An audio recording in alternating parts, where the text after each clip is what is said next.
Salam alaikum. Donc, la dernière fois, on a la méthode des trapèzes. Aujourd'hui, on va terminer le chapitre avec la méthode des Simpsons. Alors, donc la méthode des Simpsons,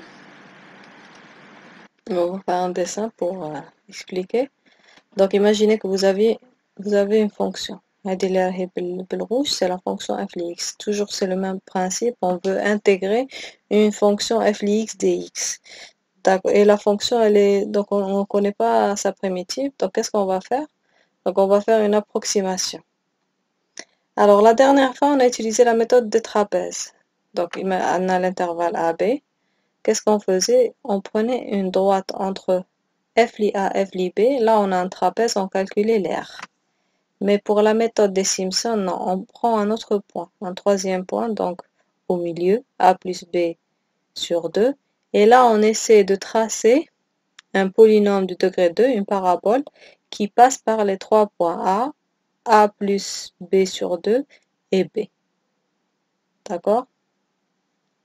Donc, c'est-à-dire qu'on est en train d'approcher un arc par une parabole. C'est plus précis qu'une droite. Donc là, c'est ce qu'on fait entre un point, par exemple, x0 et x1. Bien sûr, la distance entre x0 et x1, c'est h. Alors, on va donner un exemple. Enfin, on va expliquer. Pour n égale à 4, parce que là, on avait n égale à 1. On avait une seule subdivision. Donc, imaginez, on divise l'intervalle en 4 zones, de jaune, bleu, rouge et la dernière couleur rose. Donc, vous avez 4 zones. Qu'est-ce qu'on fait? Alors, déjà, la subdivision, elle est régulière. C'est-à-dire que la distance entre x0 et x1, elle est égale entre x1 et x2, etc. C'est h. Donc là, entre x0 et x1, on va calculer le milieu.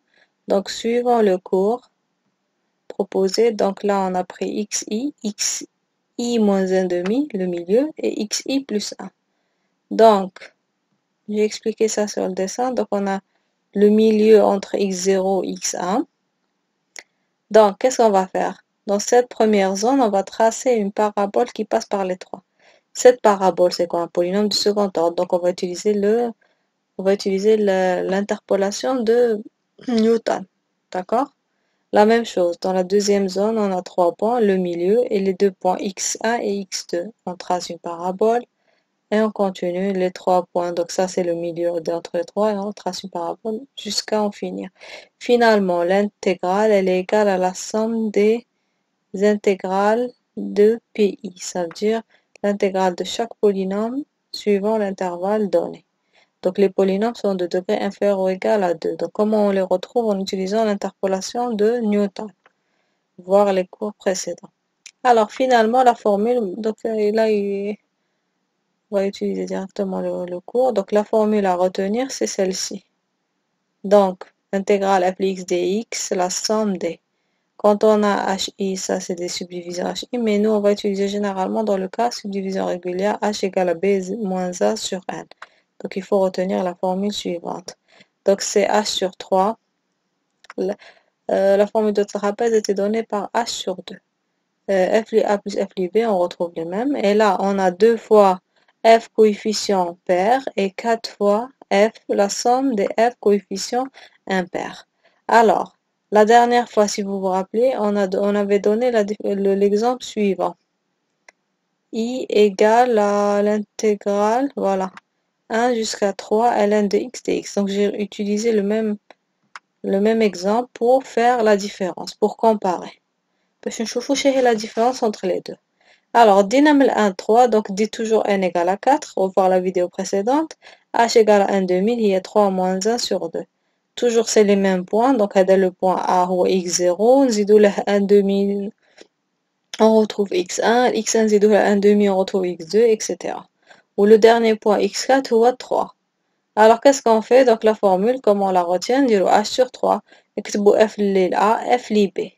ونروحو هذا المعامل تاع الانديس تاعه بير نضربو في 2 وهادو لي زانديس تاعهم امبير نضربوهم في 4. Donc c'est une manière assez simple pour retenir la formule. Donc là quand vous faites le calcul on se retrouve avec 1,2953. Donc la dernière fois qu'حسبنا les signes trapèze لقينا 1,282 ou la valeur exacte, regardez comment elle est égale à quoi. Donc on remarque bien que finalement l'erreur elle est petite par rapport au trapèze ou l'exact. Donc la méthode des Simpsons elle est pas plus exacte, mais elle est plus précise par rapport à la méthode des trapèzes. Donc on revient à notre cours. Donc l'erreur, elle est donnée comme suit. Donc pour n égale à 1, on a la majoration d'erreur, c'est cette majoration d'erreur. Et pour... oh, pardon, c'est le trapèze. Donc, bien sûr, vous avez un autre exemple à faire. L'intégrale de 0,6. Moi, j'ai pris le ln pour faire une comparaison entre les deux méthodes. Donc là, vous refaites tout seul pour n égale à 2, pour n égale à 4. Bon, pour l'erreur, pour n égale à 2, donc elle est majorée par cette valeur, la formule 4.7. Et pour h constant, donc elle est donnée par m4, etc. Et vous avez un exemple aussi, donc vous calculez d'abord l'intégrale suivant la méthode des Simpsons et après vous faites une majoration de l'erreur. Si vous avez des questions, n'hésitez pas. Maintenant, il faut faire les exercices pour finir la fiche numéro 3. Bon courage. Sahab Tolko.